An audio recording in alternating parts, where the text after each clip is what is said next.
Hey guys, tonight we're going back, way, way back, before the glow of firelight against a cave wall was anything but new. You're standing barefoot in the dirt, the air thick with the smell of damp earth and crushed leaves, and in your hands is something that looks deceptively boring.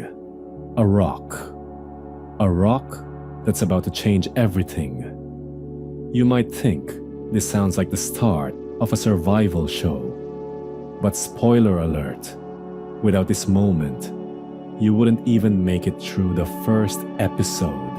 Honestly, you probably won't survive this anyway, but that's part of the charm. So, before you get comfortable, take a moment to like the video and subscribe, but only if you genuinely enjoy what I do here.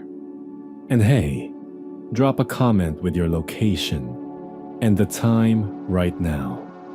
I love seeing where in the world everyone's drifting off from. Now, dim the lights.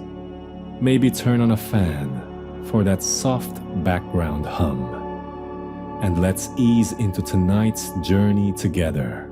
You're crouched beside a riverbank, watching water swirl past your toes. It's late evening, and the air is cooling, though the day's heat still radiates from the stone beneath you. You notice a rock half buried in mud, its edge jutting out at a sharp angle. Curious, you reach down, tugging until it comes free, wet and glistening. It isn't smooth like the others. Its face catches light differently, glinting like a tooth. You rub your thumb against its edge and wince, sharp enough to nick skin. That tiny sting is the first clue. Stone can cut, and that, really, is where everything begins. The first spark of stonework. No one knows the exact moment. Historians still argue whether it was chance or clever observation. But at some point, someone just like you found a rock with an edge that could slice through plant fiber, skin, or even flesh. A discovery so ordinary, it feels like an accident, yet so extraordinary, it altered the rhythm of human survival forever. You experiment.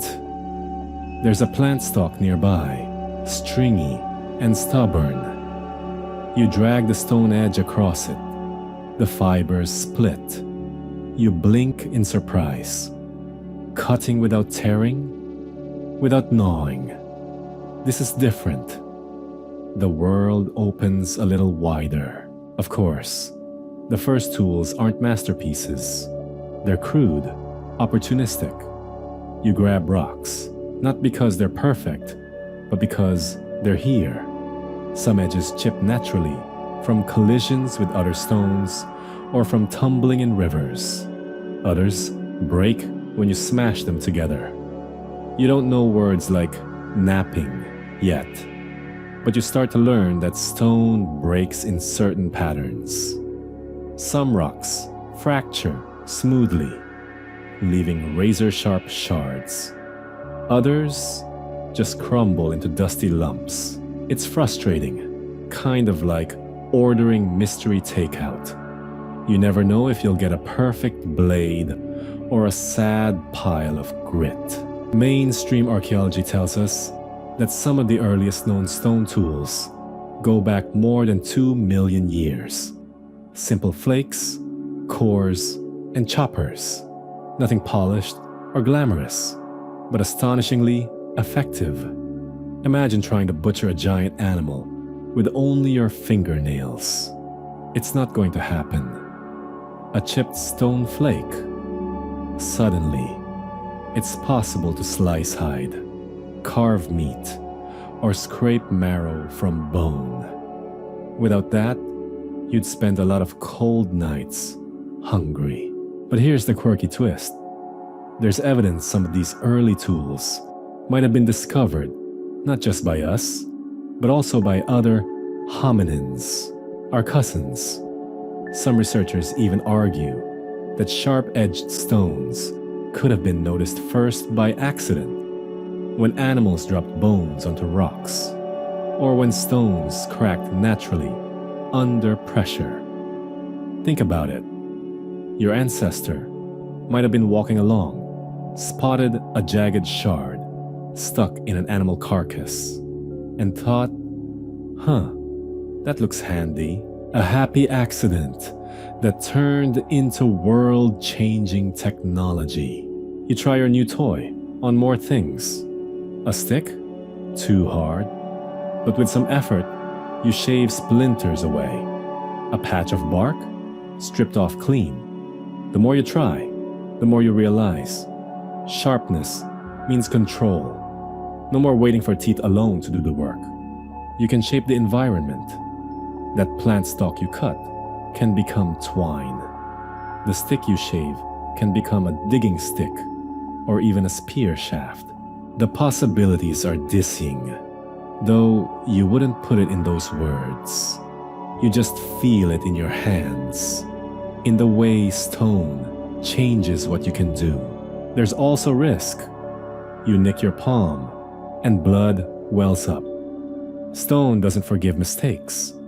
Maybe you suck at cutting cucumbers in the modern kitchen, but here, the stakes are higher.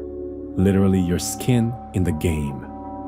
That's probably why some scholars suggest these early discoveries weren't immediately universal. Tools spread slowly. Communities might have guarded the knowledge, or simply not stumbled on the right stones yet. Historians still argue whether stone tool use started once and spread, or emerged independently in many places. Either way, sharp edges become part of daily life. Picture this. You're back at camp, fire crackling low. Others gather around as you show them what the stone can do. Their eyes widen when you slice through fibers in seconds. Someone reaches for the tool. Another mutters with awe. You feel a thrill, half pride, half nervousness. Sharing a discovery like this could elevate your place in the group. Or, if they're cautious types, they might worry about your weird fascination with rocks. It's a delicate balance. You don't exactly get a patent, but maybe you get respect. A fun aside, archaeologists have uncovered caches of broken and used flakes, almost like little prehistoric junkyards. They suggest people might have hoarded the sharpest pieces, testing and tossing the rest. In your mind, you can almost picture someone grumbling. Ugh, another dud. Chucking a crumbly rock into the discard pile. Even in prehistory, trial and error was the name of the game. The night deepens. You lie down under stars, your strange new tool resting by your side. The air smells of wood smoke and animal fat. Your stomach finally full from meat cut with a clean slice. Above, constellations shimmer, though you don't have names for them yet. Your eyes drift closed, and you feel the edge of the stone pressing faintly against your thigh pouch. A reminder that tomorrow you'll try again.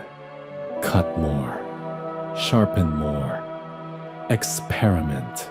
What you don't know yet is that this simple rock, with its biting edge, will be the ancestor of axes, knives, chisels, sickles, scalpels, and even the kitchen knife resting in your drawer thousands of generations later. The spark you struck tonight will ignite millennia of craft and ingenuity. But for now, it's just you, a sharp edge, and the first glimmer of possibility. You wake to a pale dawn creeping over the treetops, dew soaking your hair and skin. The fire has burned down to embers, the air crisp with the smell of damp ash. You roll onto your side, and glance at the stone you kept near you through the night. Its sharp edge gleams faintly in the gray light, still carrying a smudge of plant sap from yesterday's cutting. You run your fingers along it, careful not to nick yourself again. The excitement of discovery lingers. But so does a new question. What makes one stone sharp, while another crumbles like stale bread? You begin to notice things you hadn't before. Some stones have a glassy luster, breaking in clean curves when struck. Others are grainy, rough, and useless. Your hands are your microscope. You test by tapping. Does the stone ring or thud?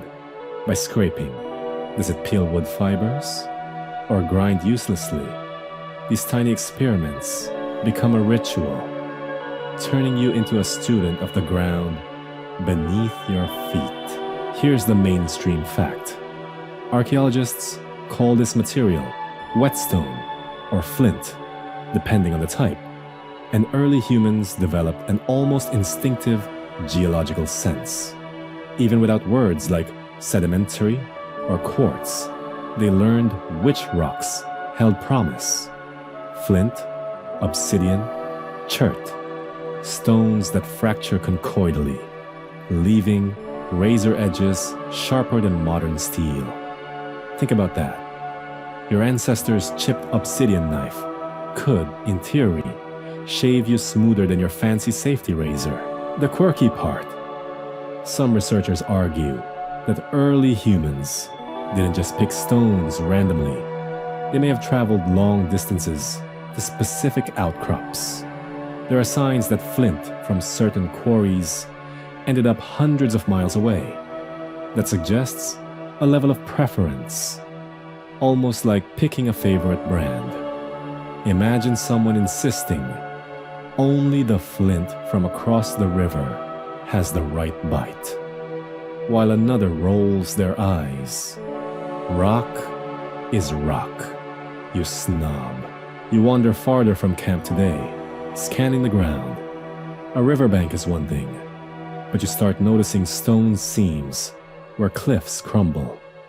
Sunlight catches shards half buried in soil, their edges flashing like teeth. You pry one free, turning it in your hand. This one is better, denser, more uniform. You clack it against another, and it flakes in a predictable way.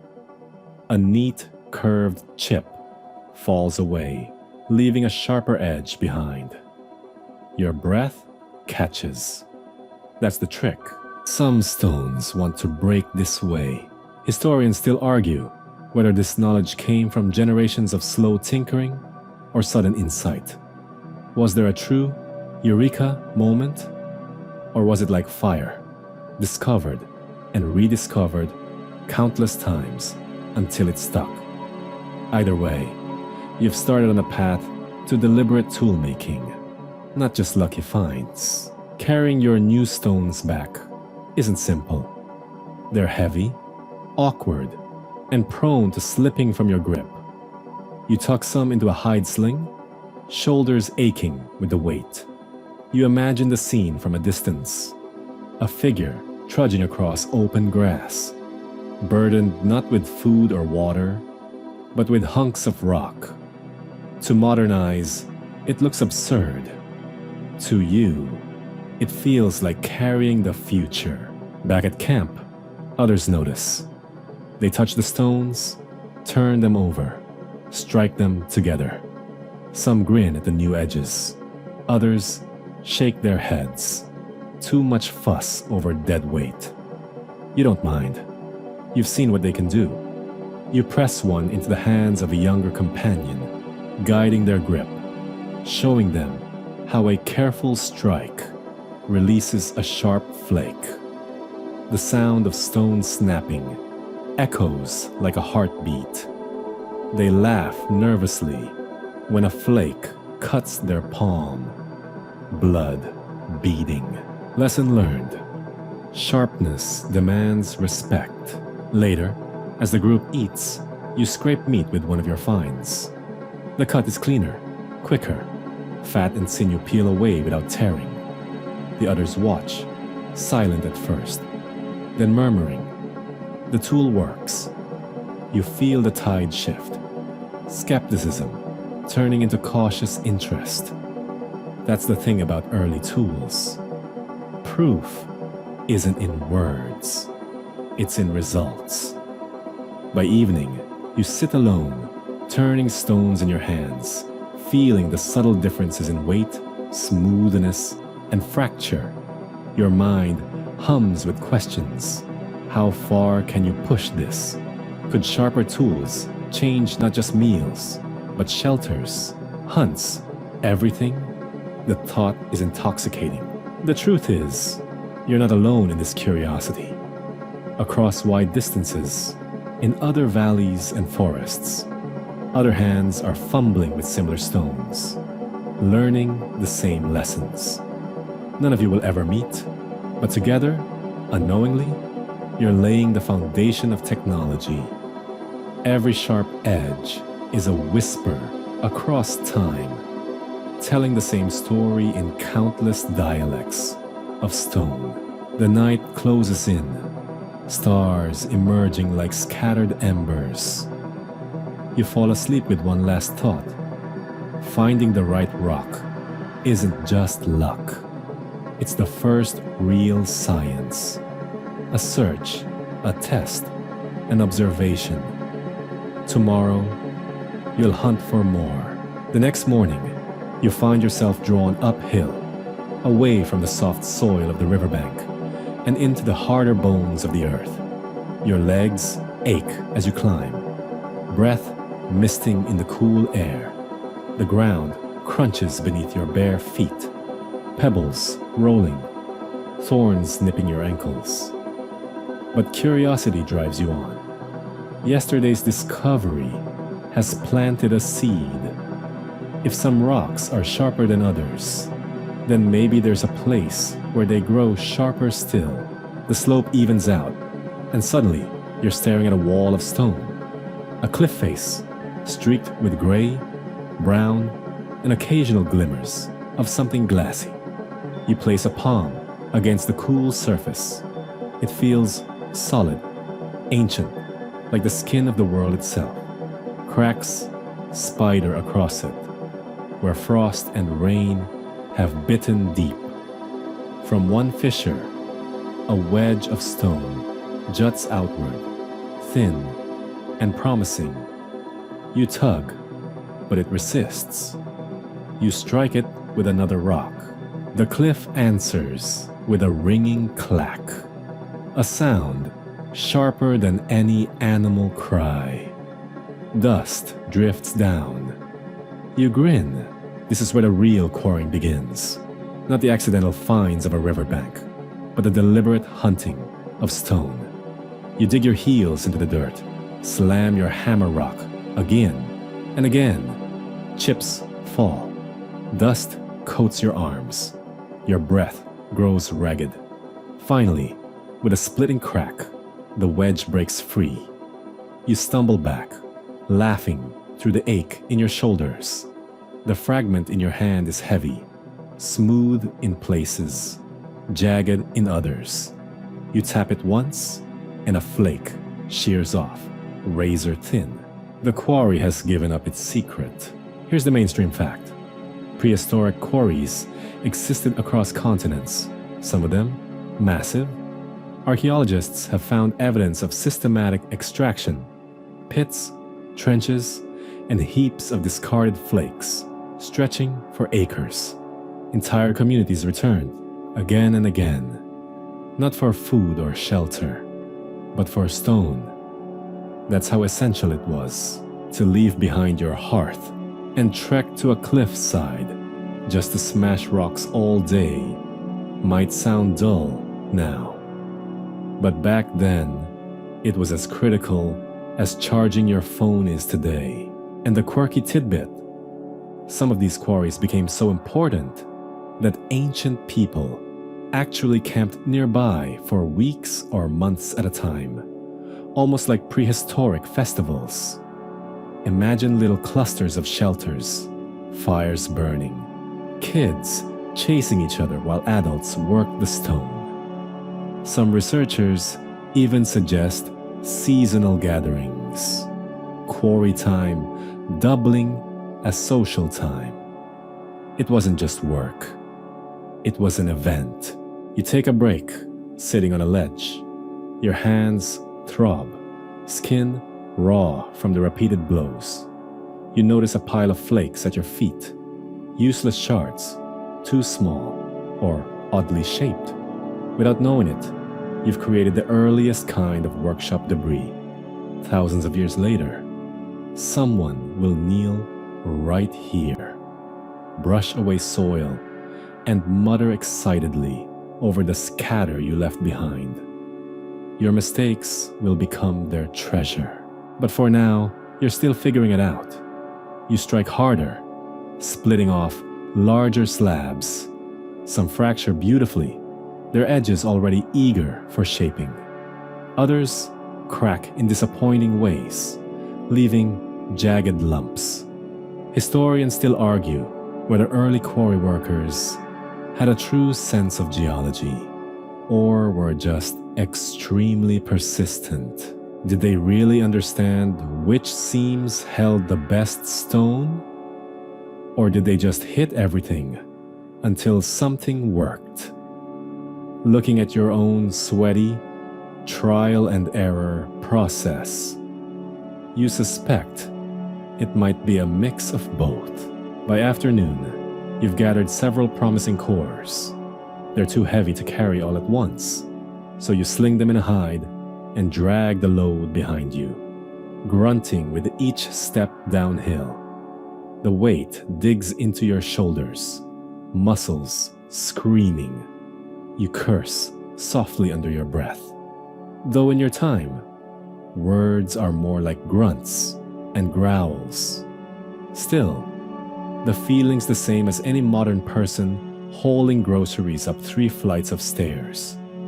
This is worth it, but it's misery in the moment. Back at camp, people gather to watch. Some are impressed by the sharp flakes you've already struck off. Others shake their heads at the giant stones, skeptical. But when you press one core into someone's hands and show how easily it breaks into multiple tools, the mood shifts. A single quarry block isn't just one tool. It's a toolbox waiting to happen. At night, sitting by firelight, you stare at the cliff looming in the distance. It seems to glow faintly under moonlight, a silent guardian of your new craft. You think of the dust in your lungs, the ache in your arms, the sting of cuts on your fingers. You also think of the sharp edges lined neatly beside you, ready for work. The balance feels right. The quarry demands pain, but it gives back power. You lie down on a bed of leaves, exhaustion pressing into your bones. Before sleep takes you, one thought repeats. Stone lives in the earth, but now it lives in your hands too. Tomorrow, you'll go back. The cliff still has more to give. The cliff greets you again in the pale morning light, and already your arms ache in memory of yesterday's hammering. Still, you climb. The quarry has become a magnet, pulling you up with the promise of edges hidden in the rock. You crouch at the base and eye a seam you noticed before, darker and smoother than the surrounding stone. It looks almost like a vein, pulsing under the skin of the world. You heft a hammerstone and swing. The blow rings through your body. A crack splinters across the vein, echoing like thunder. Dust sprays into your face, stinging your eyes.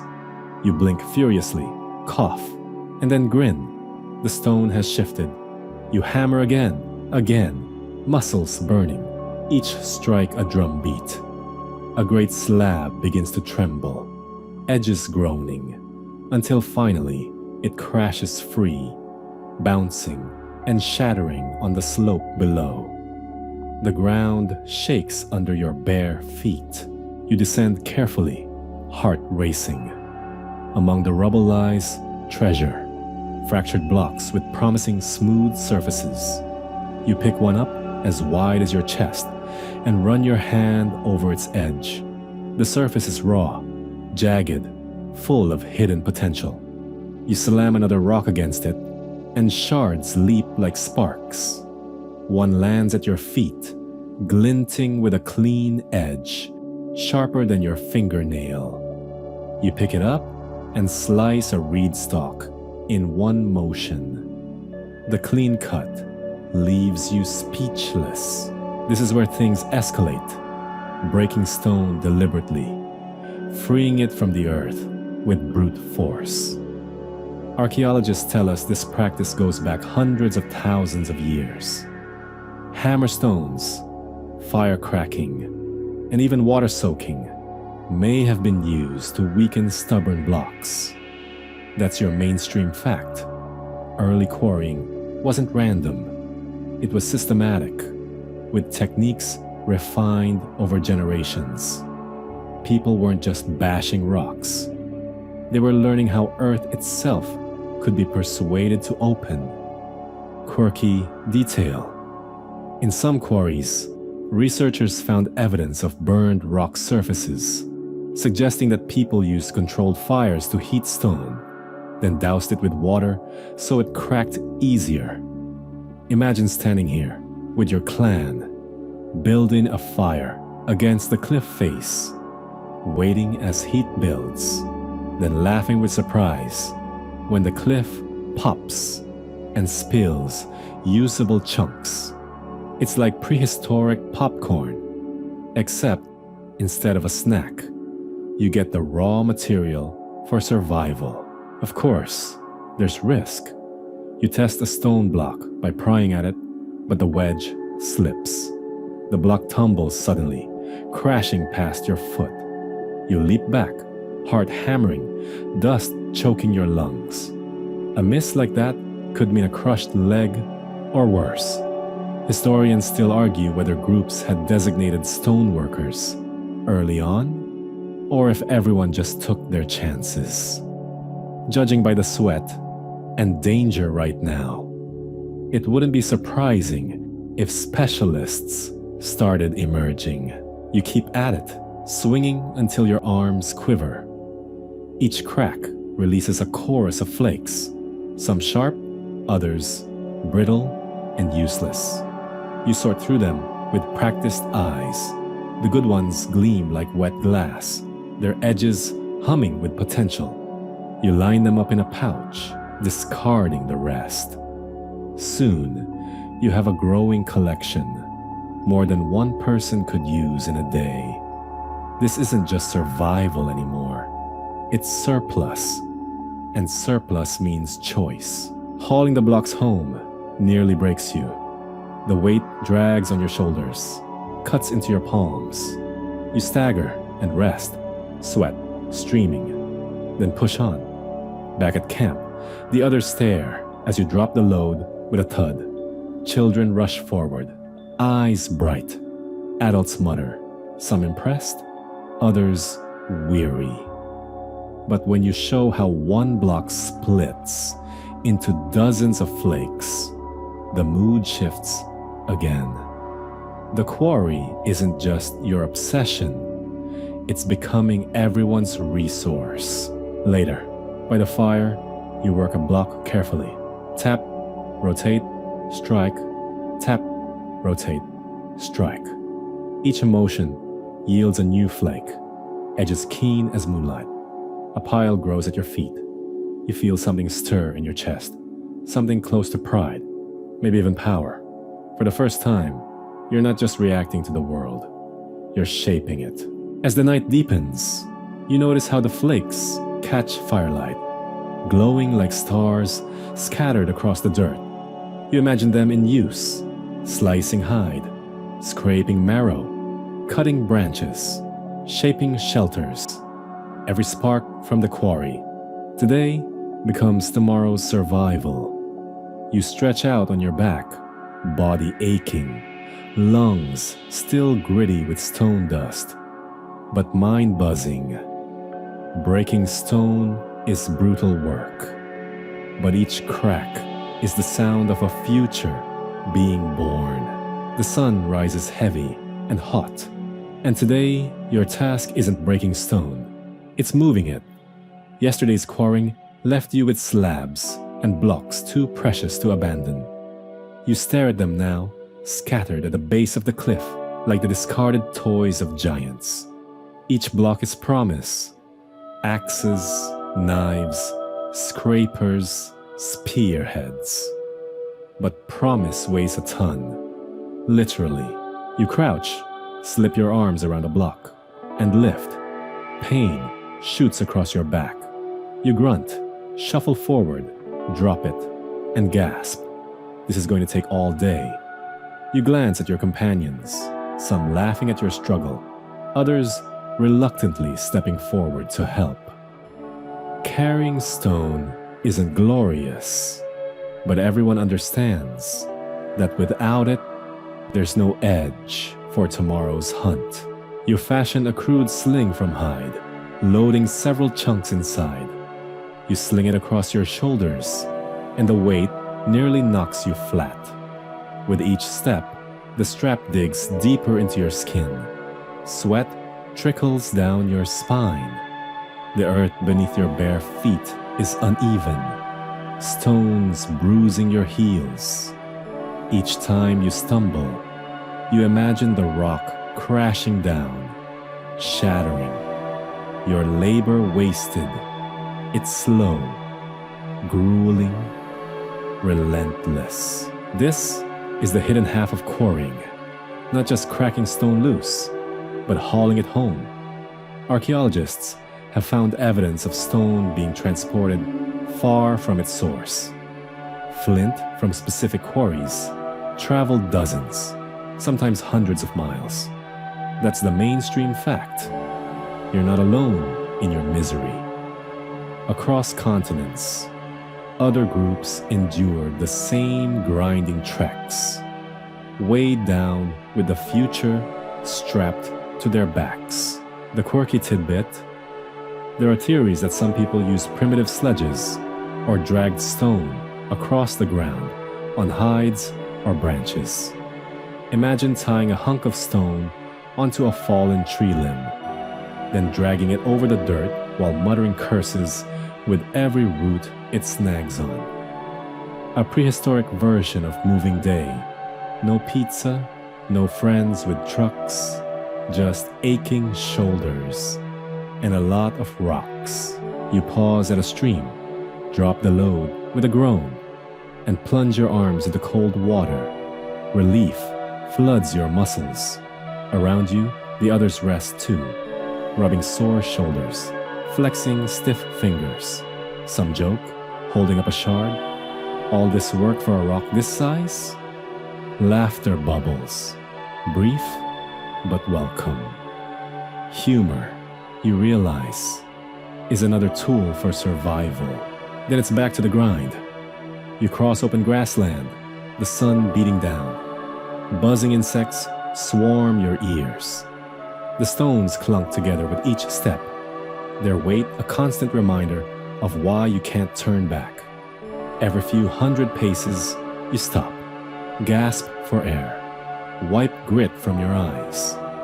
The thought of leaving them behind flickers, but you know better. Sharp stone is worth more than comfort. Historians still argue whether people moved raw blocks to camp or shaped them at the quarry before carrying them. Both make sense. Carrying raw stone means more weight but more flexibility later. Pre-shaping means lighter loads but risks fewer options. You, right now, are living the debate, and your aching spine is not impressed with either side. Finally, after what feels like endless trudging, the huts of your camp come into view. Children run to meet you, laughing at your stumbling gait. You drop the sling with a final groan, collapsing beside it. Dust clings to your sweat-soaked skin, your throat raw. Yet as you look at the pile of stone, pride swells in your chest. You've brought home the future. The evening becomes a flurry of activity. Stones are split, flakes sorted. Some pieces are immediately tested on wood, hide, and bone. The group murmurs approval. The hunt tomorrow will be easier. Shelters will be repaired faster. Skins will be scraped smoother. The pain of the journey is already receding, replaced by satisfaction. Later, lying on your back beneath the stars, you let your aching muscles melt into the ground. The stones rest nearby, silent but full of potential. You close your eyes with one last thought. The quarry doesn't just give tools, it demands strength, endurance, and stubbornness. Carrying the heavy loads is as much a part of shaping the future as striking the first spark. The stones lie in a pile before you, jagged, bulky, and brimming with hidden edges. Yesterday's burden is today's opportunity. The quarry gave you its raw bones, and now, back at camp, you begin the slower art of coaxing blades from within. You cradle a block in your lap, strike it with a hammerstone, and watch the fracture bloom. A sharp flake leaps free, thin and biting. At first, it feels random, like breaking glass and hoping it lands in the shape of a knife. But gradually, you start to sense patterns. The stone doesn't break any which way. It has rules. When you hit at the right angle, flakes peel off like the bark from a tree. Too shallow, and nothing happens. Too steep, and the stone crumbles. It's a delicate dance of strength and precision. Soon, you have a growing pile of flakes, each sharper than the last. One slice cuts through a reed stalk as easily as breath. Another scrapes bark from a branch, leaving it smooth and pale. These are your first rough-edged tools.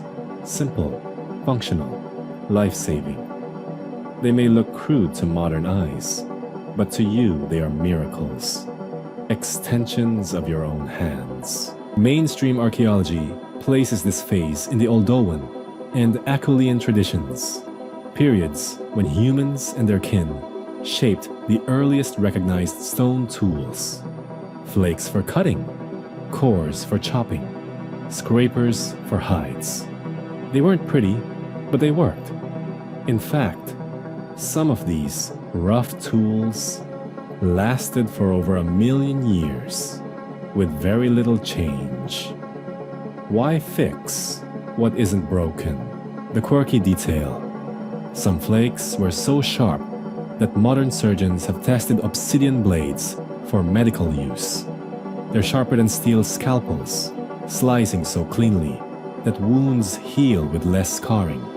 So when you hold a flake now, awkward and uneven, remember, it carries the same deadly precision as a surgical tool, thousands of generations before hospitals even existed.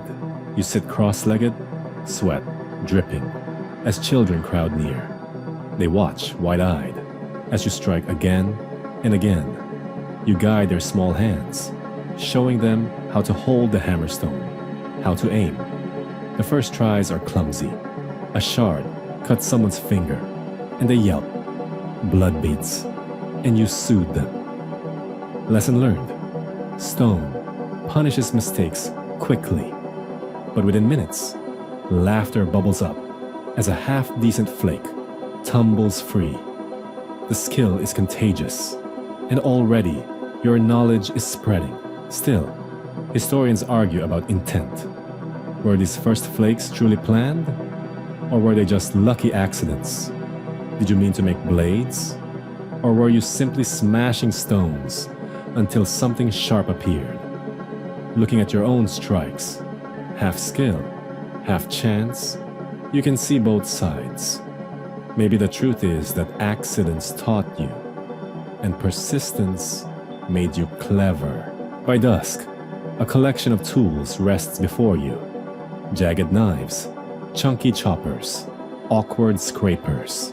Some are better than others, but each one is a step forward. Around the fire, you test them.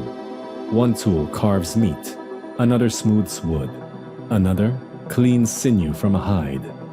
The group murmurs approval, passing them hand to hand. Rough though they are, they've already shifted the rhythm of life. As night falls, you line the flakes neatly by your side, their edges catching firelight like tiny stars scattered across the dirt. You lean back, weary but content, the smell of roasted meat heavy in the air. Tomorrow, you'll refine them further, learn to sharpen and shape. But tonight, you drift asleep with one thought. From rough edges, sharpness grows. The flakes from yesterday gleam like teeth, but they dull quickly. After a few cuts through meat or bark, the edges lose their bite. A tool that can't cut is little better than a pebble. You frown, thumb pressing the blunt side, and think, what if stone could sharpen stone? The river whispers the answer. You squat by the bank, rinsing your hands, when you notice a smooth slab beneath the water, its surface, worn flat by centuries of flow, feels different, gritty yet even. You drag a dull flake across it. A hiss sings in your ear, faint but sharp. When you lift the tool, its edge glitters brighter, keener. A thrill runs through you. This is the birth of the grind.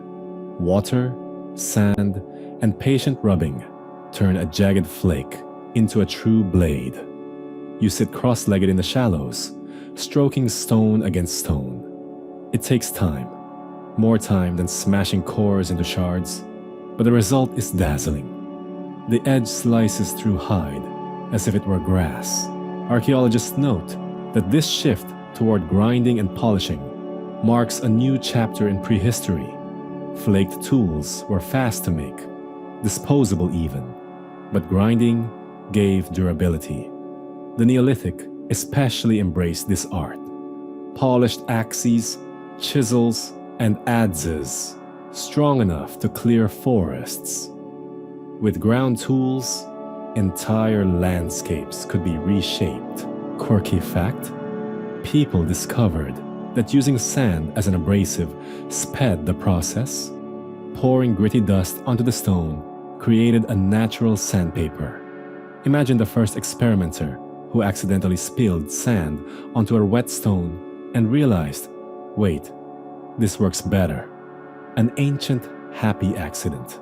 You spend hours at the river, the rhythmic rasp, soothing, almost meditative. Children gather again, imitating your motions with smaller pebbles. Their stones scratch and squeal, but slowly they see the glow of an edge appear. Elders nod approval. A new skill has entered the group's memory, but scholars still argue. When exactly did polishing emerge? Some say around 6000 BCE, tied to farming societies.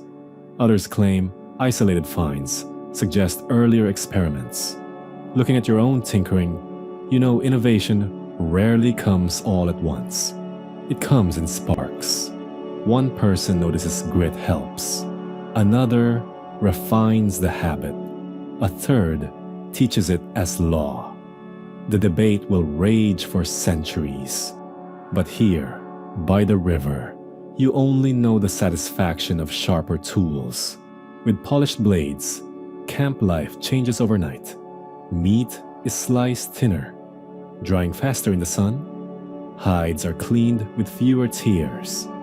Wood shavings curl neatly, ready for fires or building. Even bone yields under the smooth bite of your ground edge. The camp hums with efficiency. By dusk, you're sore from grinding. arms trembling from the endless circular motion. Yet the pile beside you gleams. Knives, scrapers, rough axes, all sharper than anything you've made before. The group feasts on clean-cut meat, and children gnaw on scraps, sliced to perfection. Around the fire, someone jokes that the stone sings louder than the hunters. As stars rise, you set the whetstone by your side, cradling it like treasure. This river slab is no longer just rock. It's a teacher, a secret keeper. In time, you'll quarry more like it, carry them far beyond this valley. But tonight, the steady rasp still hums in your ears as sleep closes in. A lullaby of water and stone. The flakes, scrapers, and knives have already made daily life smoother. But one problem keeps nagging at you. Trees. Yes, trees. They stand all around, their trunks towering, roots gripping the earth like clenched fists. Branches taunt you with fruit or honeycombs you can't easily reach. When you want wood for fire, spears, or shelter, you're left hacking with tiny blades, splintering more than cutting. Frustrating, time-consuming. So, you dream bigger. Instead of little flakes, what if a tool could be wide, heavy, sharp, and wielded with two hands? Something that could bite into wood. You walk to the quarry again, prying out a block of tough, fine-grained stone. It's too heavy to use as is, but you imagine its shape, wedge-like, tapering to a cutting edge. With patient napping, you rough it into form. The stone looks crude, but when you grind it by the river for hours, days even, it becomes something new, an axe. The first swing feels clumsy. You grip it barehanded, slam it against a small log, and it chips a shallow groove. Promising, but unwieldy. You need leverage. You find a forked branch, lash the stone head into its crook, with sinew and rawhide. The handle gives you control and force. When you bring it down again, the wood splits deeper, cracking like thunder. You can't help but laugh. Mainstream historians point to this as one of humanity's game changers. The polished stone axe wasn't just a sharper tool, it was civilization's battering ram against nature. With axes, people cleared forests, built longhouses, and carved farmland from wilderness. Agriculture depended not only on seeds, but also on stone edges, sharp enough to tame the land. Here's a quirky fact. Some axes became so finely polished, they were never used at all. Found in graves or hoards, they gleam without a nick. Prestige objects, symbols of status and ritual. Imagine spending weeks grinding an axe to perfection, only to bury it as an offering. The irony would not be lost on you. All that effort, and no tree ever falls to its blade. Back in your camp, your axe causes a stir. Others gather to watch you cleave logs faster than fire alone could manage. Soon, the smell of fresh wood smoke thickens as fuel piles grow. Shelters are reinforced, walls made sturdier. A fallen tree even becomes a bridge across a stream. The axe changes not just the tools you make, but the shape of the world around you. Scholars debate how widespread polished axes were before farming societies flourished. Some argue their sudden appearance marks the dawn of the Neolithic forest clearance revolution. Others suggest axes were invented earlier, but only exploded in use when people needed to settle in one place. Watching your group now, it's easy to believe both. Invention arrives first in sparks, then spreads like fire when the world is ready. By nightfall, your arms ache. You lean against your axe, admiring the day's work. Around you, logs are stacked neatly, branches trimmed, poles ready for new frames. Children clamber up the tree bridge laughing, while elders eye the polished edge with reverence. The forest feels less like an untouchable wall now, more like a resource, something you can shape. As the fire crackles, someone hums a tune about stone biting wood, a rhythm of progress that will echo for millennia. You fall asleep with sore muscles, but also with a quiet pride. From quarry to grindstone to hafted handle, you've birthed a new kind of power. Tomorrow, the forest will look different. The axe gave you mastery over trees, but the hunt, that primal test of survival, still calls. Meat means warmth, strength, and stories told over the fire. But the tools you've used so far, flakes for scraping hides, crude blades for cutting, aren't elegant enough. Hunting requires precision, something sharp enough to slice clean through hide and sinew, sturdy enough to dress game, light enough to carry while stalking prey. You sit with a block of flint, fingers already itching. Instead of bashing it into heavy wedges, you strike carefully, producing long, narrow flakes. They gleam like slivers of moonlight, edges keener than bone or wood could ever be. One you shape into a slim blade, hafted into a short handle of antler. When it sits snug in your hand, you feel it. Balance, control. You've made a knife. On the next hunt, you carry it tucked into your belt. The group stalks a red deer, grazing at the forest's edge. Spears bring it down, but your knife shines when the real work begins. You cut clean, slicing through hide as if it were cloth. Tendons part with surgical grace, meat carved neatly from bone. The others stare, impressed, as you transform a messy, dangerous task into an art.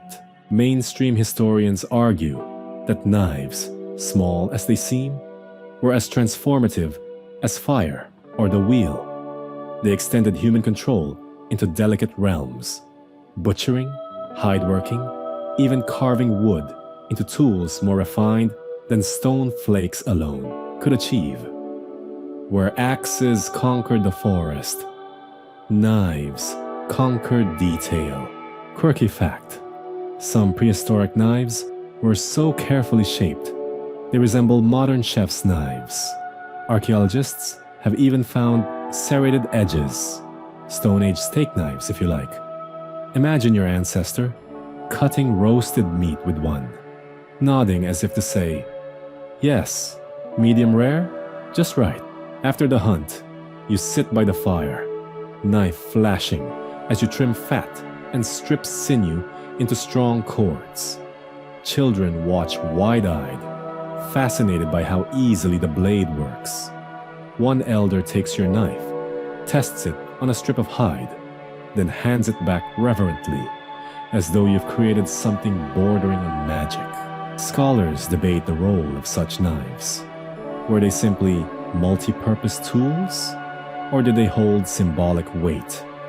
In many cultures, knives were buried with the dead, as though even in the afterlife, a person must be ready to cut, carve, and defend. Your knife, then, isn't just a tool.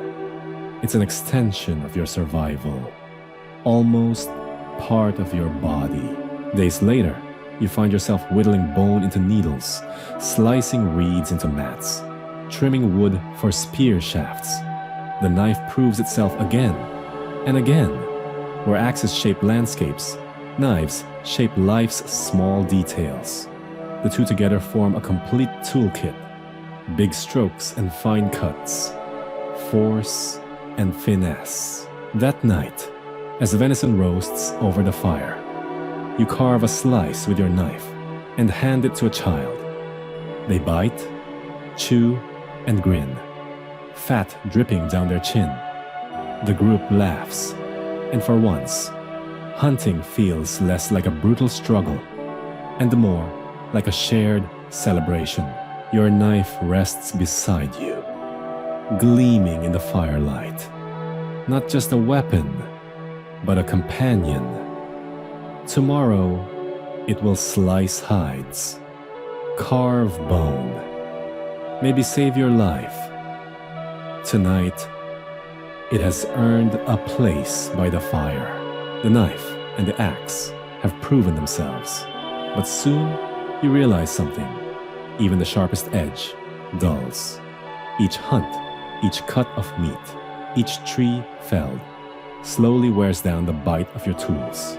At first, you chip off more flakes, but too much shaping leaves the blade brittle, fragile. There must be another way. That's when someone notices the stone itself can sharpen stone. A long, smooth slab, gritty to the touch, sits by the river. You press a dull blade against it and draw the edge across. The friction scrapes. The stone sings in a low whisper. When you test the blade again, oh, it bites clean, sharper than before. You've invented the whetstone. Now every edge can be renewed, honed again and again instead of discarded. A chipped axe lives to fell another tree. A hunting knife carves through hide like new. It feels like cheating time itself, reclaiming sharpness from the inevitable wear of work. Archaeologists marvel at the polished stone tools of the Neolithic. They're not just functional, they gleam. Axes ground smooth as river pebbles. Knives so glossy, you see firelight dancing in them. The polishing wasn't only for strength, though a polished edge is indeed tougher. It was beauty, pride, perhaps even magic. Quirky fact: in some burials, archaeologists have found polished stone axes, so finely worked they were never used. These were prestige objects, like sports cars of the Stone Age. Powerful, sleek, and impractical to risk on a tree trunk. Imagine showing off a flawless axe to your neighbors, boasting, "Oh, this old thing? Never touched wood with it. Just for special occasions." The process itself becomes ritual. You kneel by the water's edge, blade in hand, and with slow strokes, pull it across the sharpening stone. The sound is steady, soothing. Scrape, scrape, scrape. Children gather, lulled by the rhythm. Perhaps is the first ASMR in history, the meditative act of sharpening before the hunt. Historians debate how much polishing was practical versus symbolic. A polished axe is harder to chip, yes, but some were polished far beyond necessity, taking hours, even days of work. Was it a sign of status? A gift for the dead? A token of trade, exchanged like treasure, across valleys and rivers? Whatever the reason, the shine itself carried meaning. You sit at night, tools glimmering in the firelight. Each polished surface reflects not just the flames, but your own face, stretched and flickering. You see yourself transformed, no longer the scrappy survivor with jagged flakes, but a true craftsman, a keeper of edges, master of the gleam. And with the polish comes permanence. A tool no longer belongs only to the hunt or the day's work. It becomes an heirloom, handed down, preserved.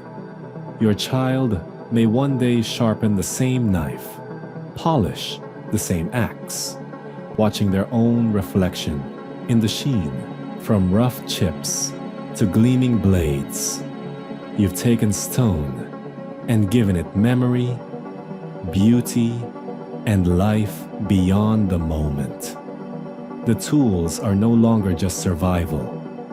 They are craft, identity, even pride. The quarry gave you rock.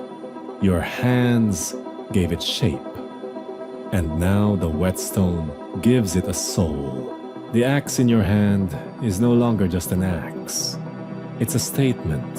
When it gleams in the firelight, polished to perfection, sharp enough to slice through wood, bone, or hide, people notice. Others in your group glance at it, then back at their own rougher blades. A few smile with admiration. A few frown with envy. Tools have stopped being just about survival. They've started to say something about who you are. It creeps in, slowly. First, someone asks to borrow your axe. They promise to bring it back. But when they hand it over again, it's duller, scratched, scarred from misuse. You grit your teeth. Tools are precious now. To own a fine one is power, a step above. Soon enough, your stone tools are more than implements. They're symbols. A man with a broad, polished axe strapped to his belt strides differently. A woman carrying a gleaming knife at her hip commands attention. Around the campfire, when people glance at who has what, they're measuring status as much as skill. Archaeologists see this in burials. They found graves with polished stone axes, laid carefully beside the dead, even when the body itself had no other riches. These were not just tools for work. They were badges of honor, markers of identity. One famous discovery in Denmark unearthed axes so beautifully polished they could never have been used. The edges were too delicate to risk in actual chopping. They were ceremonial, meant to shine in life, and accompany the spirit in death. Quirky fact. Some axes were made deliberately oversized, far too heavy for practical chopping. Imagine lugging around a 20-pound blade, smiling while your arms ache. These were show axes, the prehistoric equivalent of strapping a giant sword to your back, or driving a car with wheels bigger than your house. Impractical? Sure, but impressive. Scholars debate whether the spread of such prestige tools created early social hierarchies. Did polished axes help cement the power of chiefs or shamans? Or were they simply admired objects, traded as gifts among equals? Some argue they were social glue, tokens that bound communities together through admiration and exchange. Others see them as seeds of inequality, tools that separated the haves from the have-nots. You see it firsthand when someone from another band visits. They glance at your gleaming axe, their eyes widen, and they reach to touch it, carefully, reverently. It's not just admiration, it's respect. The tool says things your words don't need to. I am skilled. I am connected to the quarry. I am powerful. At night, you place your axe close by, not only for safety, but for pride. It feels like more than stone. It feels like a piece of your identity. One day, when your child is old enough, you hand it over. Their eyes shine, mirroring the polished surface. The axe is more than useful. It's heritage, a legacy, a marker that they belong to something bigger. In the world of stone, sharpness was survival. But shine was status. And status changes everything. you wake to the crackle of a fire and the damp weight of a hide pulled around your shoulders. Smoke coils into the gray dawn, and outside the cave mouth, or maybe it's more of a rocky overhang, you hear the sound of stones clacking together. It isn't random. There's a rhythm, almost like someone drumming.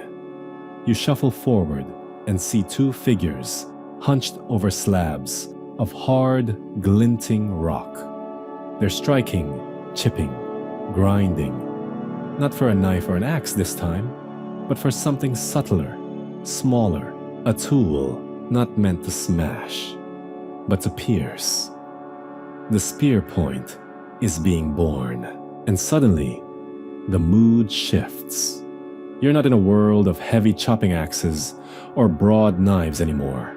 You're in a world where hunting depends on distance, on sending a shard of sharpened stone through air to meet a moving target. That's a serious leap. It's not only about shaping stone, it's about reshaping strategy, reshaping survival itself. You lean close enough to see the detail of the work.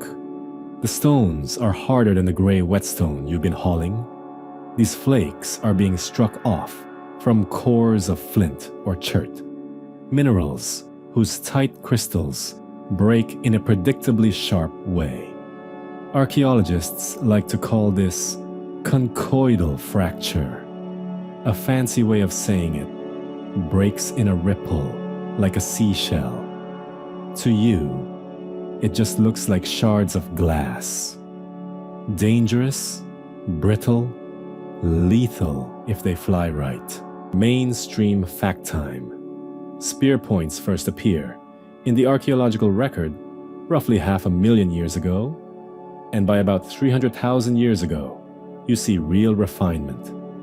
Thin, symmetrical points, carefully ground and thinned at the base so they can be hafted onto wooden shafts.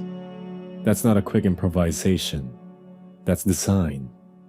And design in prehistory means intention. You run a finger along a finished point. It catches your skin in that terrifyingly delicate way a razor does. Imagine this thing launched at speed from a hunter's arm. That's a gazelle, a deer, maybe even a mammoth, punctured before it knows danger is near. Compared to an axe or a knife, the spear changes hunting from brute force to planned distance. You're safer. The prey is less safe. You don't have to get clawed, trampled, or gored while you're trying to earn dinner. But there's more. One of the older hunters gestures to you, and you realize he's testing hafting. A groove has been carved into a shaft of ash wood, and with strands of animal sinew, he lashes the point into place. Then comes the glue, pine pitch, heated until sticky. The smell is sharp, almost sweet, and it fills your nose as he smears it around the join. The whole spear now looks complete. Wood, sinew, glue, stone.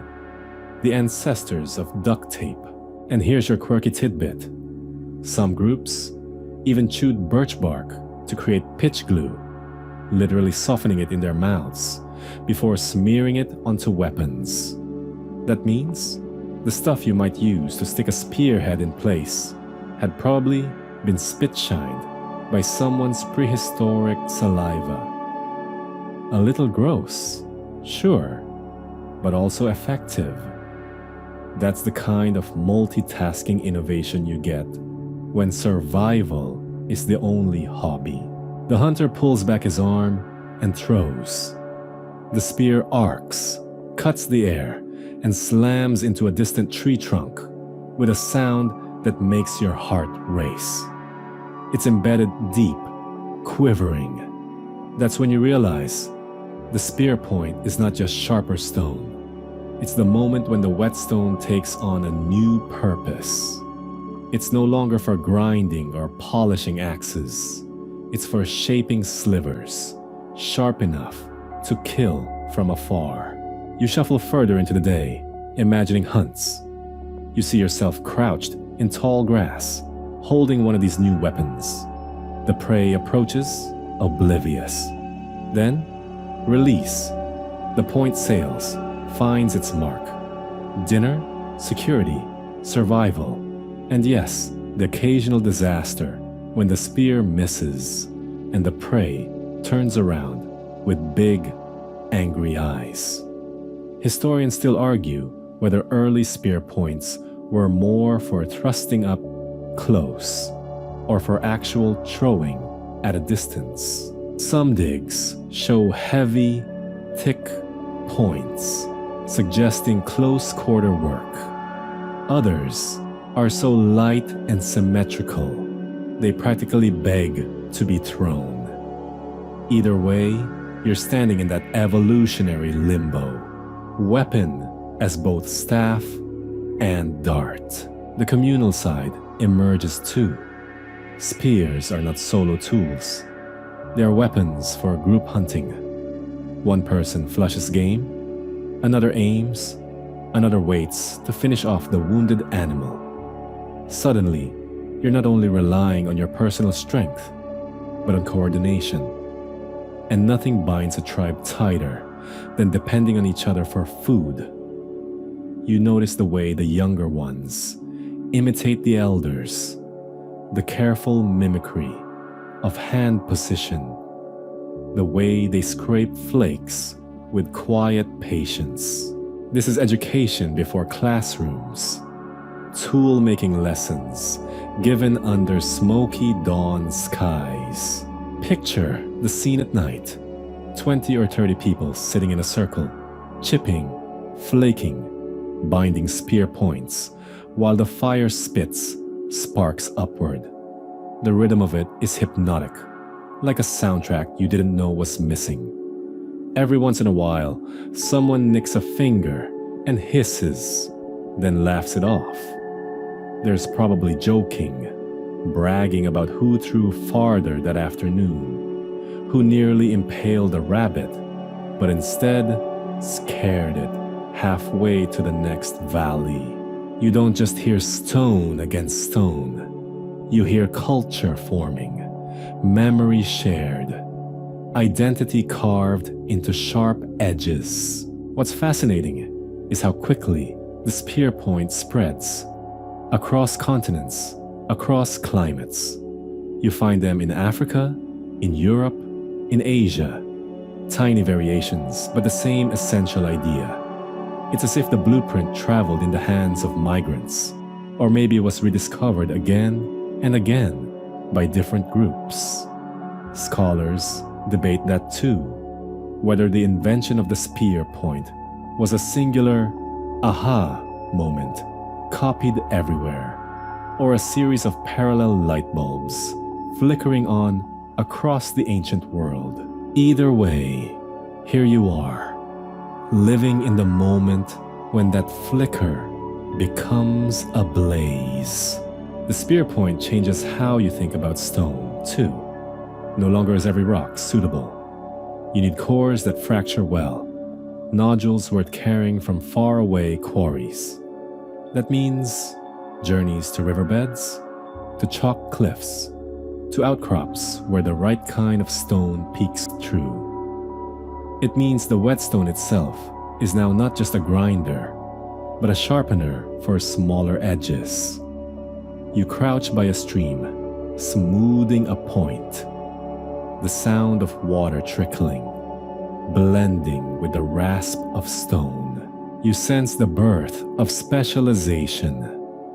Someone in the group who's better at flaking, another who's better at hafting, another who knows where to find the stone in the first place. And what about status?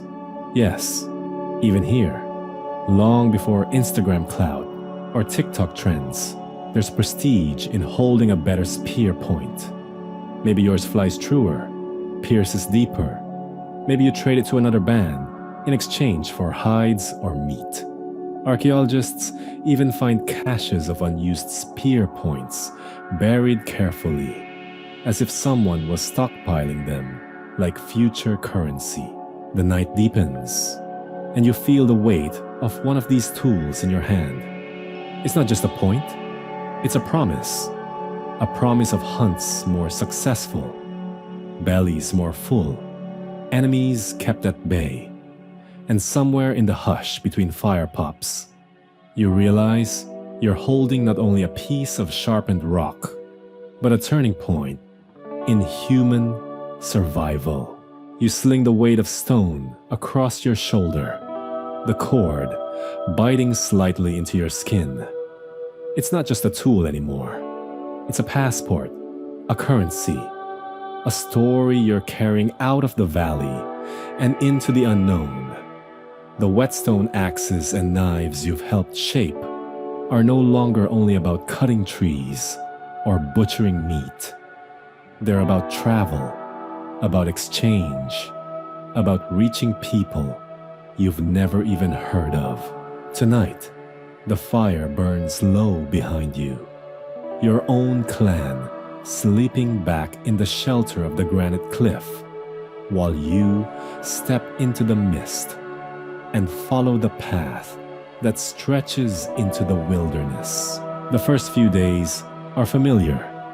You cross the ridges where you've always hunted red deer, and you wade the streams that still hold trout wriggling under rocks. But then the land flattens, the trees change, the birches become denser, the air feels different. You're stepping out of the world, you know, into the world that begins to belong to others. The stone on your back feels heavier, not because it is, but because it's no longer just for you.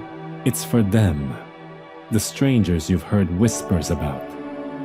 People who wear shells in their hair, who paint their faces in ochre, who live on coasts where the air tastes of salt. You stop at a marsh one evening, just as the sun begins to sink, staining the water bronze. The stone catches the light, dull but certain, like a piece of the mountain carried into the lowlands. You squat, fingers dipping into the mud, and you can't help but think, this lump of polished rock might buy you meat, skins, even obsidian or amber, if the rumors are true. And as much as you laugh at yourself, it could even buy you a friend or a wife. Historians still argue whether these journeys were purely practical trading missions, or whether they were more like wandering pilgrimages, where objects were exchanged alongside rituals, songs, and maybe the occasional flirtation by the fire. By the fifth day, you find the first settlement. They're different. They speak fast, their words rising and falling like gulls. Their huts are smaller, rounder, roofed with reeds instead of hide. You feel the familiar knot in your stomach, the anxiety of being the outsider. You're tempted to just dump the stone and run, but then a child notices your pack. They shriek, point, and suddenly you're the center of attention. You lift out one axe, polished smooth, greenish in color. It's Langdale stone, though you don't have that name for it yet. You just know it's good, tougher than anything else you've tried. The people gasp. They touch it reverently, as if it's alive. One of the elders mutters a word that might mean spirit. It's not just a tool here, it's a sacred thing. And then the quirky detail strikes you. Instead of gripping the axe like you would, ready to fell a tree or skin an animal, they lift it high, tie a strip of fiber through the hole, and hang it around their neck like a pendant, an axe as jewelry. You have to stifle a laugh. Imagine walking into the forest, wearing a steel chainsaw, like a necklace. Utterly impractical, but undeniably impressive. Trade begins in silence, with gestures. You lay out 3 axes, 2 knives. They bring forward bundles of smoked fish, beads made of bone and shell, and something that glints like captured sunlight, amber, warm in your palm. You know instantly that your clan will love this, will treasure it, maybe even try to grind it down into powder, to rub into cuts, or to sew into clothing. And yet, for you, the real treasure is the feeling.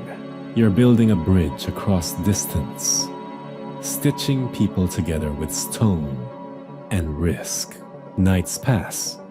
You travel further, along rivers that pull you toward the sea. You see things you've never dreamed of. Canoes carved from single trees, sails made from stitched hides, drums beating across water at night. In one place, the people won't touch your stone unless you bury it first. They insist that the axe must slip in the soil before it can be properly theirs. You oblige, wondering if this is trade or ceremony. You can't tell anymore. And then comes the debate that will linger long after you're gone. Was this trade an organized system, like markets, or just random swapping whenever wanderers like you stumbled across strangers? Historians still argue whether prehistoric trade routes were formalized, early versions of Silk Roads, or whether they were sporadic, unpredictable, as fragile as a fire built on damp grass. Whatever the case, you feel the truth in your aching legs and blistered feet. This stone has moved.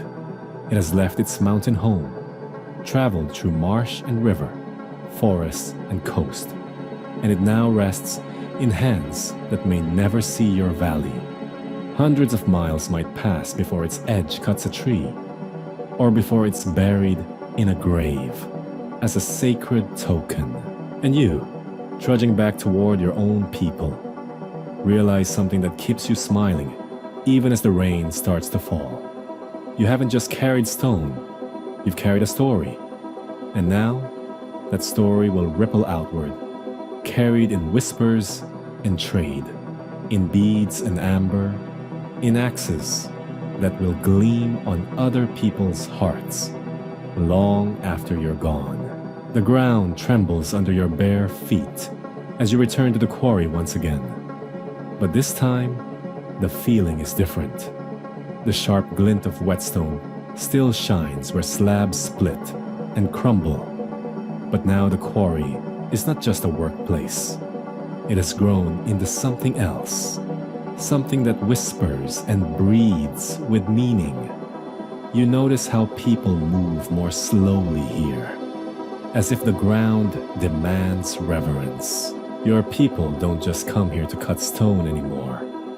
They come to leave offerings, to chant, to whisper thanks. The quarry is being reborn into sacredness. You step carefully because the elders say the quarry has spirits.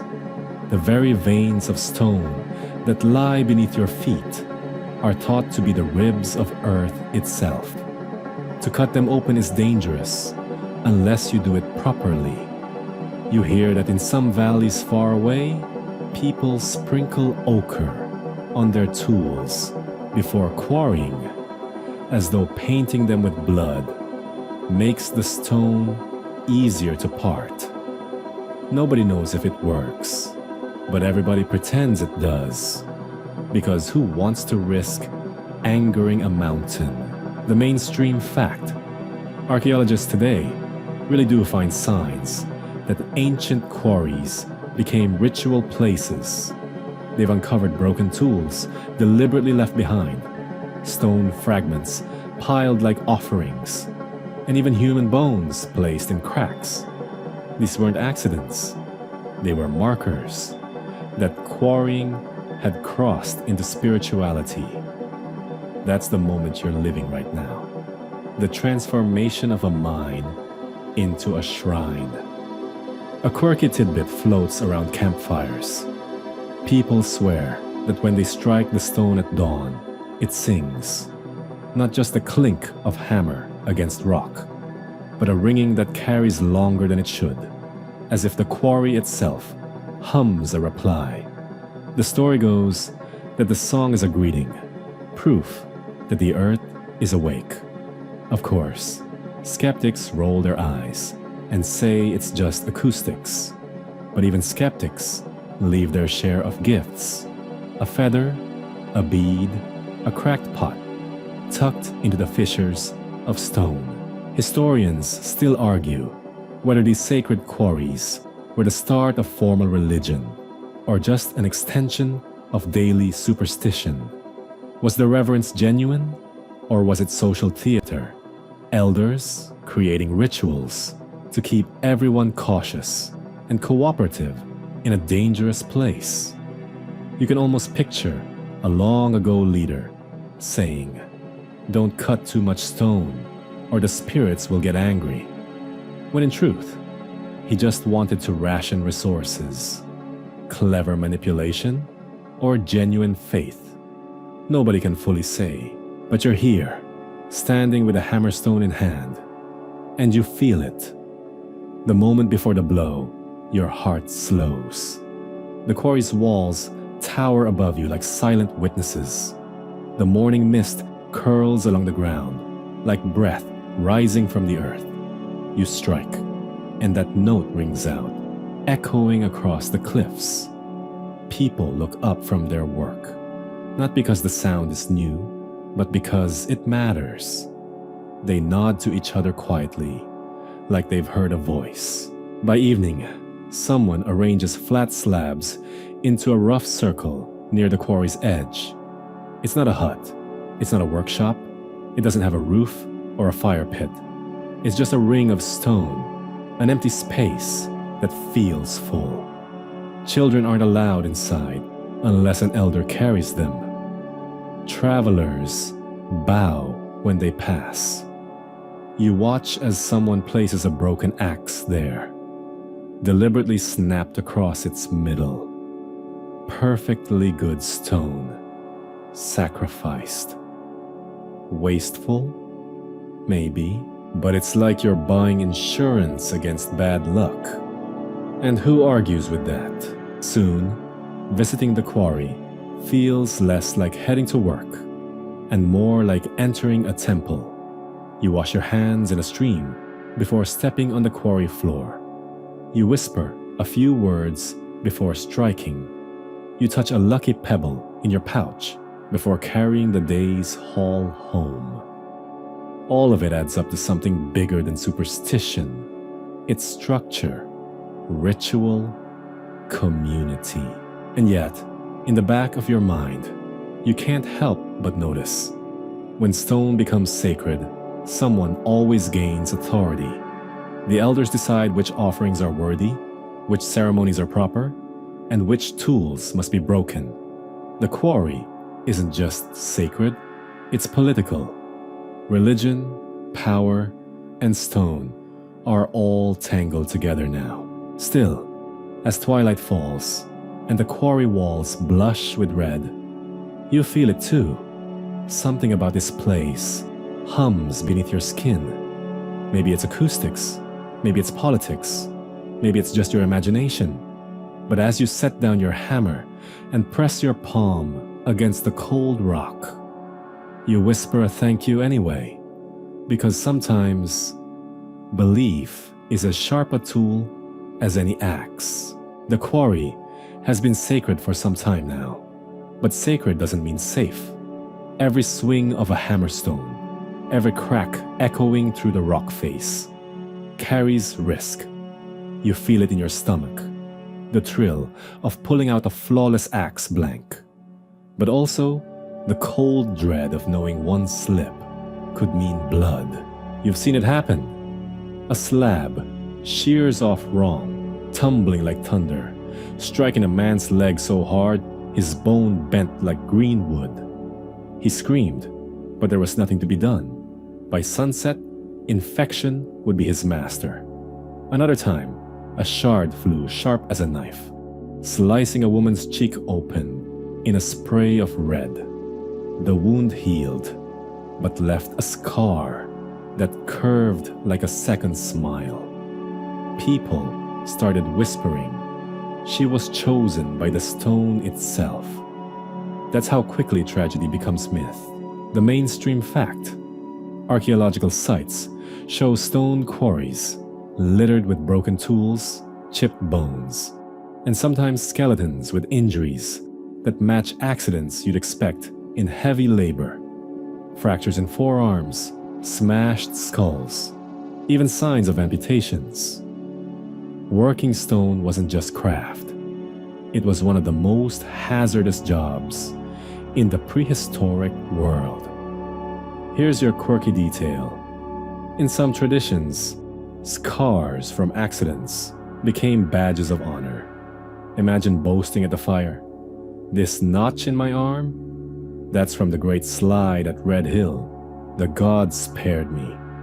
A little like modern construction workers swapping near-death stories, but with more ritual attached.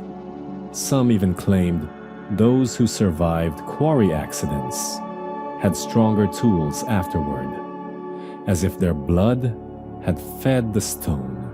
But the real debate among historians: how communities balance the risk. Were quarry workers expendable specialists, chosen for strength and youth? Or were they highly valued artisans who got extra care and ritual attention? Some evidence suggests injured workers were buried with honor, their broken tools laid beside them. Others argue they might have been cast out, feared as unlucky. Standing here, watching the hammerstones rise and fall, you can almost see both stories playing out.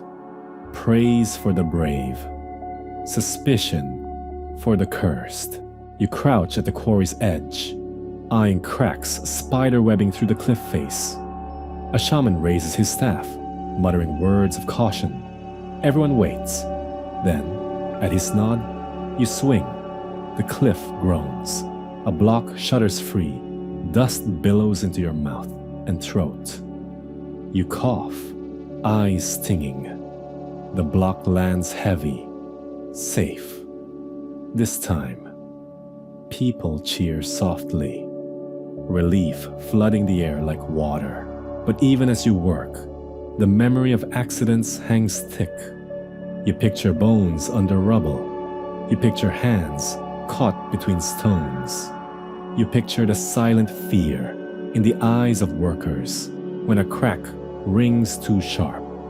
Every swing becomes not just labor, but a wager with chance. By twilight, a boy limps back from the quarry, his ankle twisted on loose scree. His mother cries out, rushing to him, while others avert their eyes. They know how quickly a small wound can rot into death. A group gathers around, muttering prayers. Someone slits open a pouch of ochre and smears the red dust across his leg, painting it like blood already spilled. Ritual and medicine blur together, hope layered on hope.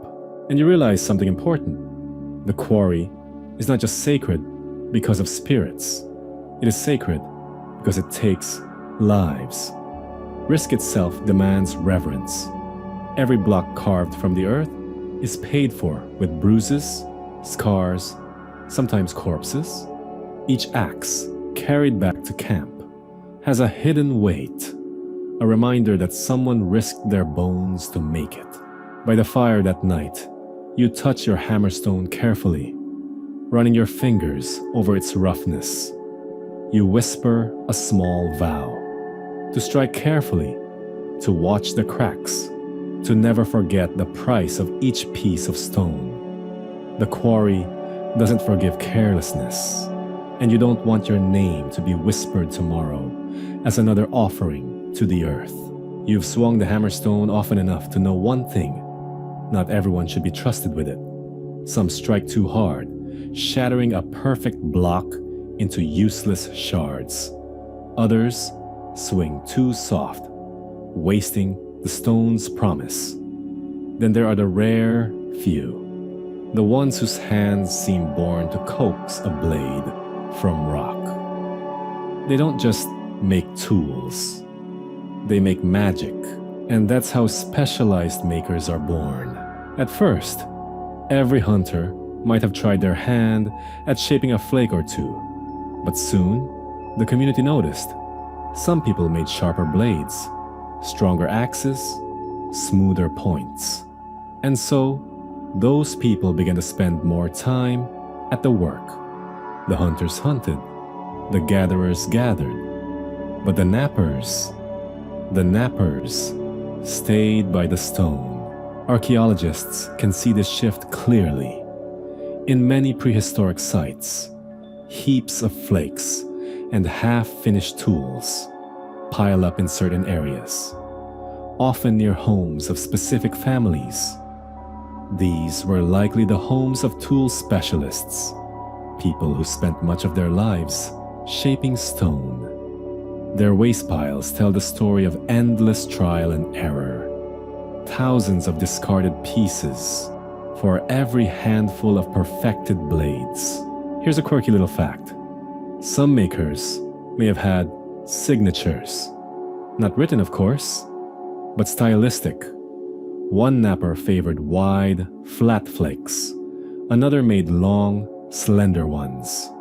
Archaeologists today can sometimes tell which tools were made by the same hand, even across different sites. Imagine being able to recognize someone's brand of axe just by the chip pattern. Prehistoric quality control at its finest. But specialization raised a debate historians still argue about. Did tool makers become a kind of elite? Some argue yes. Skilled makers could trade their products far and wide, gaining status and security. Others think they were more like craftsmen today, respected, but still dependent on hunters for food, on shamans for spiritual guidance. Perhaps they sat somewhere in between, admired, but also tied down by the endless demand for tools. You watch as a master sits cross-legged in the dust, a pile of stone cores beside him. He works with calm precision, tapping with antler hammer, rotating the stone just so, coaxing a perfect blade to appear. His movements are hypnotic, a rhythm of focus and control. Around him, apprentices sit in a semicircle, eyes wide, trying to imitate his touch. Their flakes scatter, clumsy and uneven, but the master does not scold. He knows patience is the first tool. Soon, the community begins to rely on these makers.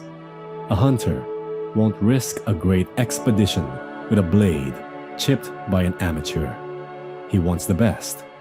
A woman tasked with cutting wood for fire will demand a tool that lasts more than a few hours. The specialized makers become the quiet engine of survival, their hands feeding the work of every other hand.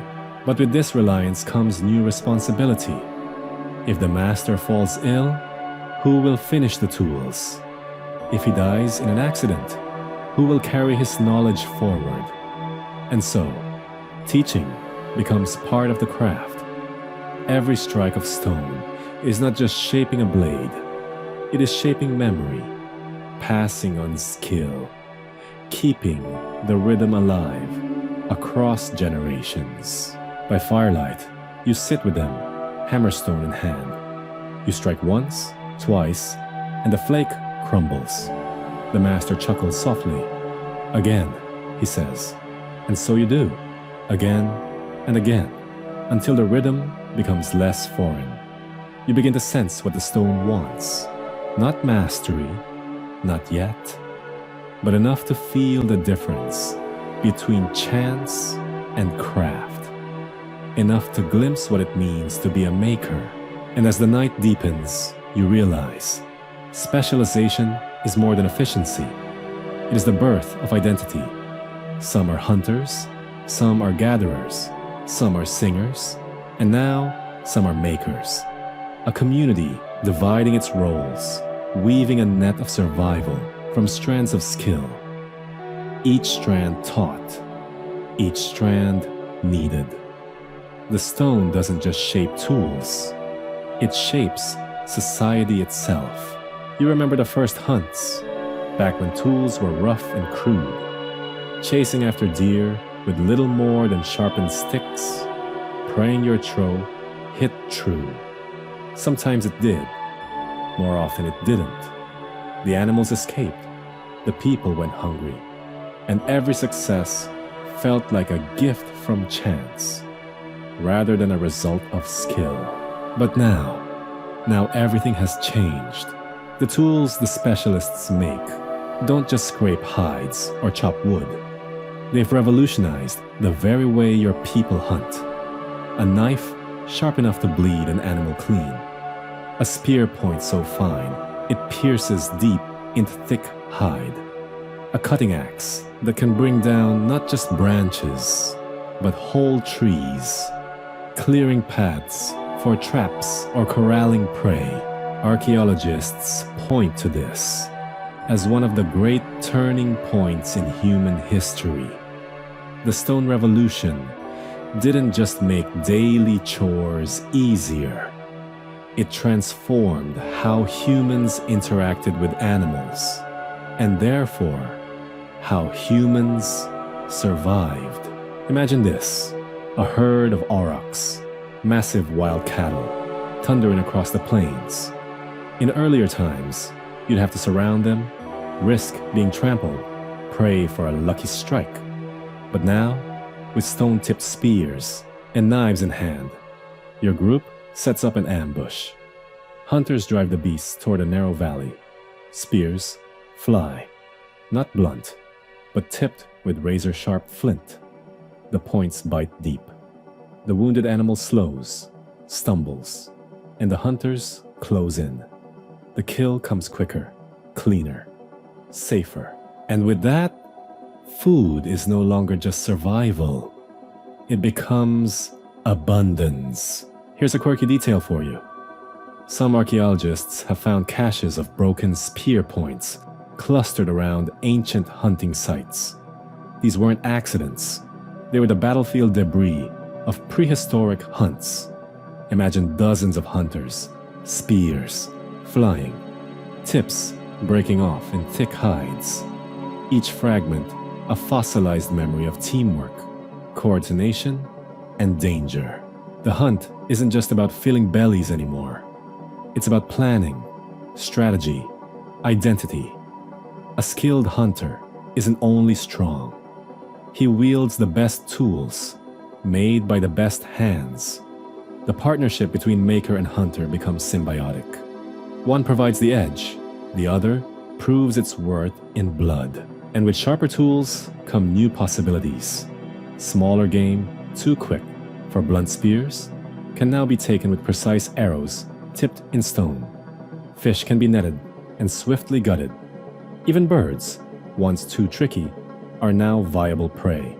Diet expands, nutrition strengthens, populations grow. The hunt, transformed, fuels the rise of bigger families, bigger tribes. But there's a debate here, one scholars still wrestle with. Did better hunting tools lead to overhunting? Some evidence suggests yes. Populations of large animals, like mammoths, dwindled suspiciously fast once humans perfected their weapons. Were we too good at hunting? Did the very success of our tools sow the seeds of scarcity? Others argue climate shifts played the bigger role. that humans were just one pressure among many. The truth may lie in a messy mix of both. For you, though, standing in the valley after a successful kill, it's not debate, it's triumph. The aurochs lies still. The tribe surges forward with shouts of relief and excitement. Knives flash, not clumsy but deliberate, slicing hide, freeing meat, carving bones into shape. The kill isn't wasteful. Every part will serve. Meat for the fire, hide for warmth, bones for tools, sinew for binding. The animal dies, but its body becomes 100 things, each one shaped by stone. By firelight that night, the air thick with the scent of roasted meat. The children dance with full bellies. Hunters sit proud, retelling the moment when the beast fell. Toolmakers watch quietly, satisfied in their own way, knowing that without their craft, the story would have ended differently. And you realize something. The hunt isn't just transformed, it's ritualized, it's celebrated, it's remembered. The tools didn't just make survival easier, they made survival storied. The tribe defines itself not just by what it eats, but by how it hunts, and the tools become part of its identity. Once the hunt was desperation, now it is culture. By now, stone isn't just a tool, it's memory, it's identity, it's power, and slowly, almost without anyone deciding it, stone takes on a second life, not in the hands of hunters or makers, but in the hearts of people gathered around the fire. Stone becomes part of ceremony. Picture this, a birth in the tribe. A child is placed on a soft bed of skins. Beside the infant, an elder lays a tiny flint flake, sharp enough to cut but too small to hunt. It's not meant for use. It's a promise, a symbol that the child too will one day take part in the endless shaping and sharpening of life. The first gift isn't food or clothing, it's tone. Or imagine a death. The body is wrapped, the people gather, and before the earth closes over the grave, someone lays down a blade beside the departed. Not for hunting, there's no aurochs in the afterlife, but as a marker of who this person was, what they carried, how they belonged. Archaeologists today uncover graves from these times, where bodies rest beside flint knives, axe heads, or beads chipped from stone. The message is clear. Tools weren't just tools. They were part of the soul. Here's the quirky bit. In some digs, scientists have found stone blades deliberately blunted before being buried. Why? Perhaps because sharp tools might harm in the spirit world, or perhaps because the edge belonged to the living and only the symbol could be given to the dead. It's like sending someone off with a souvenir, but keeping the real treasure close to home. Ceremony expands, not just around birth and death, but around leadership. Maybe a skilled hunter is honored with a special axe that no one else may touch. Maybe a healer uses smooth, polished stones in rituals, pressing them to skin as if the rock itself holds power. Maybe a leader carries a blade, not for hunting, but for show. Its gleaming edge, proof of status, not survival.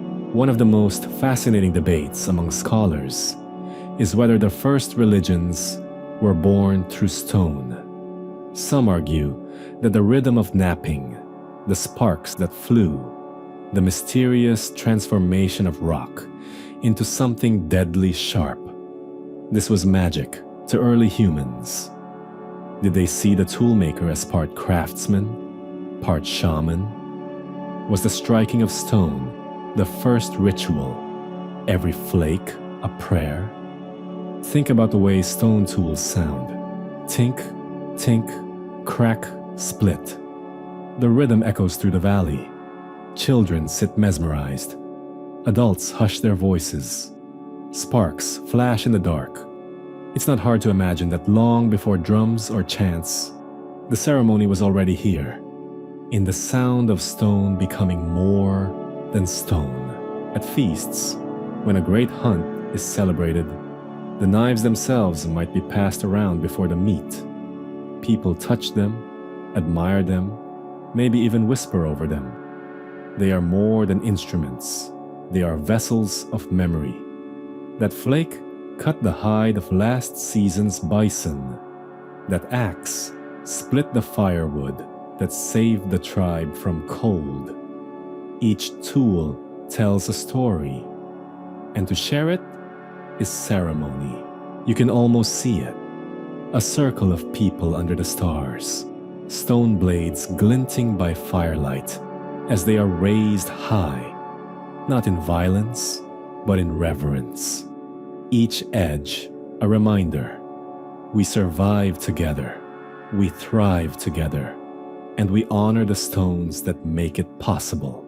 The line between tool and talisman blurs. Stone is no longer only about what you do. It's about who you are. Stone is eternal, but memory is not. By the time your people are living in thriving bands, shaping elegant blades, and burying them with ceremony, the first invention of stone tools is already far, far behind. And yet the question begins to rise. Who taught us this? Who first broke stone? Some say the spirits gave it. The strike of flint on flint was no accident. It was a gift. Lightning cracks the sky, fire leaps from the ground, and the spirits whisper, "Take stone and shape it sharp." In this telling, the very first toolmaker was not a human at all, but the world itself. Others say it was a hero, a figure larger than life, half myth, half memory, the one who first struck stone against stone and bled their hands to find the edge. Maybe your people call this figure the first knocker or mother of knives. Maybe each clan has its own name, but the story is the same. Someone special took chaos and made order, gave humankind its first weapon and its first miracle. Still others argue that it wasn't human cleverness at all. It was chance. They point to bones split by accident, rocks shattered by rivers, animals gnawed by sharp flakes of natural stone. To them, humans only noticed and copied what the earth already did. The toolmaker is no god, no hero, just an imitator of nature's accidents. And here's the fun part. Modern archaeologists wrestle with the exact same question. Where did it begin? The oldest stone flakes we found, like at Lomekwi in Kenya, are 3.3 million years old, older than Homo sapiens, older even than Homo erectus. Were those tools made by our direct ancestors, or by some cousin species? Did the idea emerge once and spread, or did it flare up in many places, many times, like sparks caught in dry grass? The debate never really ends. Even among scholars today, there are camps. The singular origin camp. One genius or group discovered flaking, and the idea spread slowly, carried hand to hand, band to band. The multiple origins camp. People everywhere stumbled onto it sooner or later, because stone breaks predictably. The world gave the same gift many times over. Back in prehistory, You can imagine the arguments by firelight. One elder insists, "Our ancestors alone brought the sharp edge." Another counters, "No, the clan across the river had it first." A younger voice pipes up, "What if the rocks themselves wanted to be broken, and so tools, once practical objects, become the seeds of myth and philosophy? Each retelling reshapes the answer. Divine gift, heroic act, or clever accident." The quirky bit? In some ancient burials, archaeologists have found tools placed far away from any quarry. These people carried stone for days, maybe weeks, just to bury it with the dead. To them, origin mattered. The place where stone was born was not forgotten. It was sacred. It's as if a modern person insisted on being buried with soil from their childhood home. Stone's birthplace carried meaning. The debate over origin has another twist: ownership. If your group insists that the first toolmaker was yours, then every flake you carry is proof of destiny.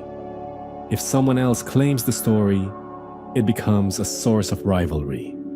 This isn't just abstract myth, it's politics. Even today, when scholars argue over where the first flake was struck, the echoes of those ancient debates live on. Was it Africa? Was it Asia? Did it begin with one spark or many? The stones themselves cannot tell us. They only lie silent, sharp, and ancient, daring us to guess. And in a way, that's the point.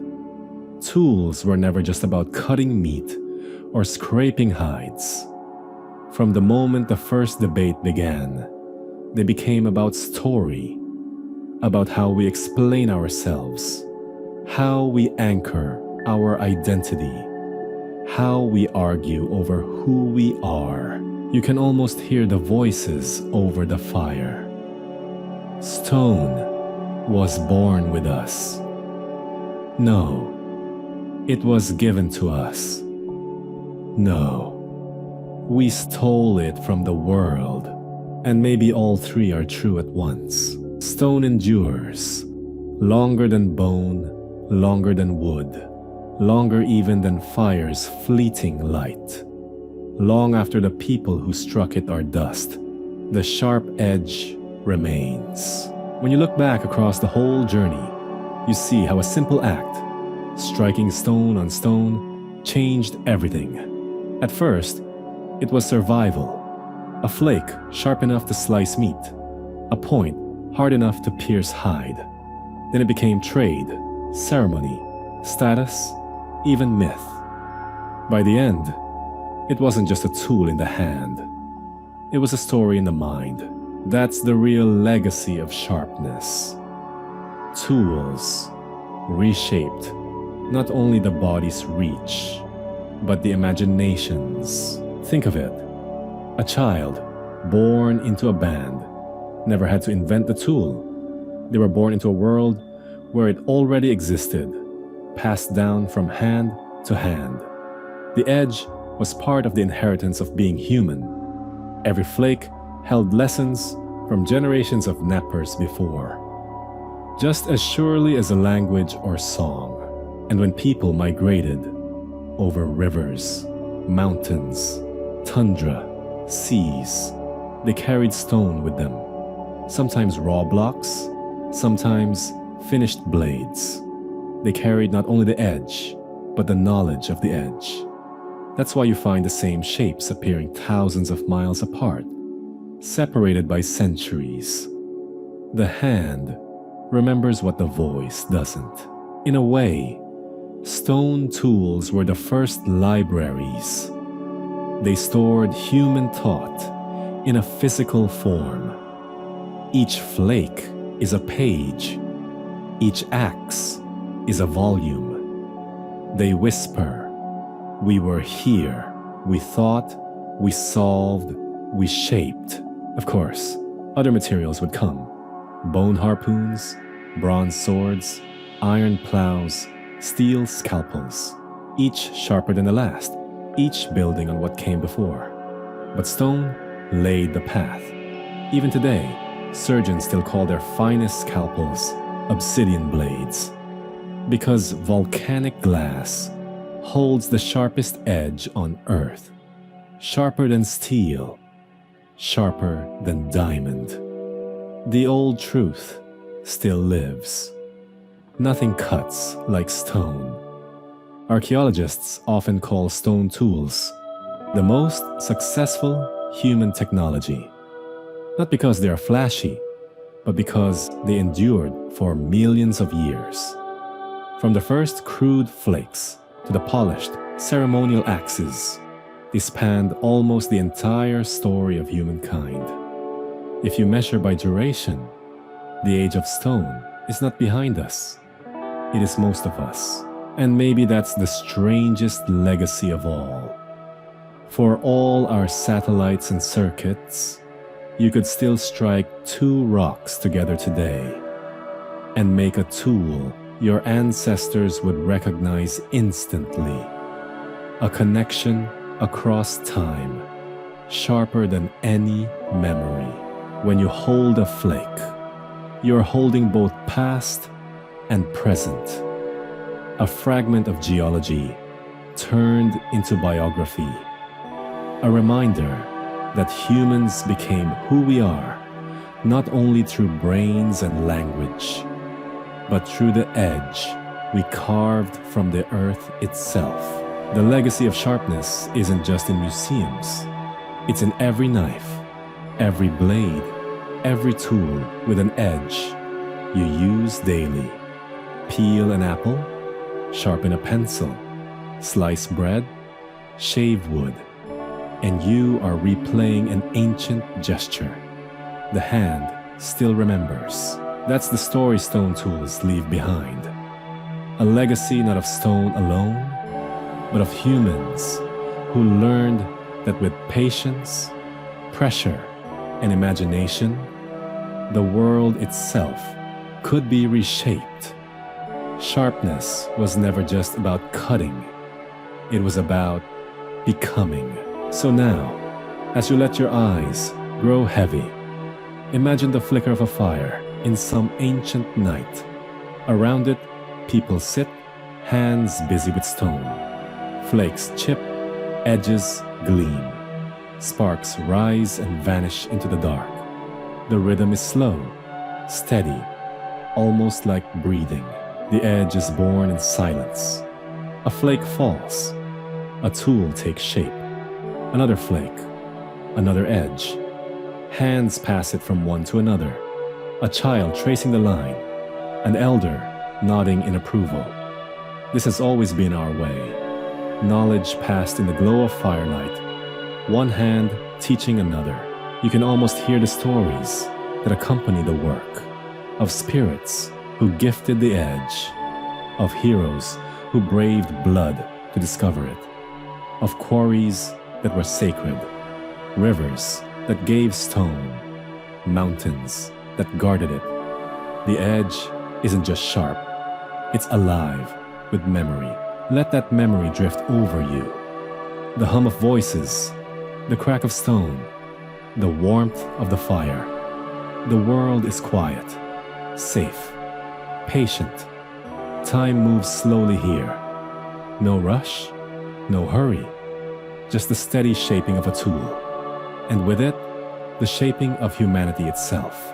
As you breathe, think of the edge, not as something dangerous, but as something guiding, a path, a symbol, a reminder that even the simplest strike can change the course of everything. And with that, let yourself slip into sleep, carrying the legacy of sharpness with you. The fire burns low. The edges are ready. The night is long, but safe. Rest now. Dream of stone. Dream of hands shaping the world. Sweet dreams.